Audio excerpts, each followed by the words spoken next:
वित्त मंत्री निर्मला सीतारमण 1 फरवरी 2025 को देश का केंद्रीय बजट पेश करेंगी। लोकसभा से सुबह 11 बजे उनका बजट भाषण शुरू होगा। यह बतौर वित्त मंत्री निर्मला सीतारमण का 8वां बजट भाषण होगा। इसकी तैयारियां जोर शोर से चल रही हैं। बीते दिनों वित्त मंत्रालय में हलवा सेरेमनी के बाद बजट की लॉक इन प्रक्रिया भी शुरू कर दी गई थी।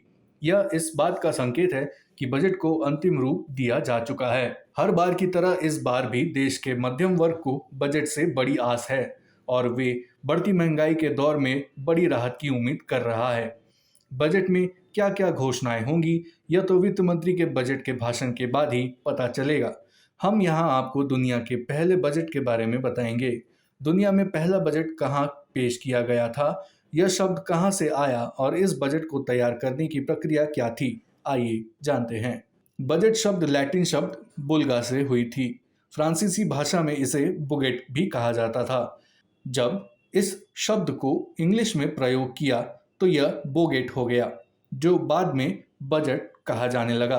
अब आते हैं अपने मुख्य सवाल पर। दुनिया में बजट पेश करने की बात आती है तो सबसे पहले इंग्लैंड का नाम आता है। यहीं से इसकी शुरुआत हुई।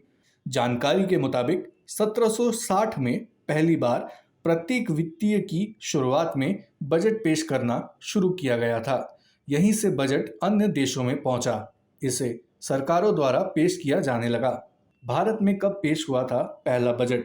भारत में बजट की शुरुआत आज़ादी से बहुत पहले ही हो गई थी। ब्रिटिश हुकूमत के समय 1857 के विद्रोह के बाद देश की वित्तीय प्रणाली में सुधार के लिए अंग्रेजों ने एक बड़े अर्थशास्त्री जेम्स विल्सन को इंडिया बुलाया था।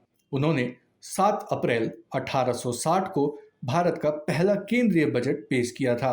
वहीं देश की आज़ादी के बाद तत्कालीन वित्त मंत्री आर के शंमुगम चेट्टी ने 26 नवंबर सन 1947 को आज़ाद भारत का पहला बजट पेश किया था।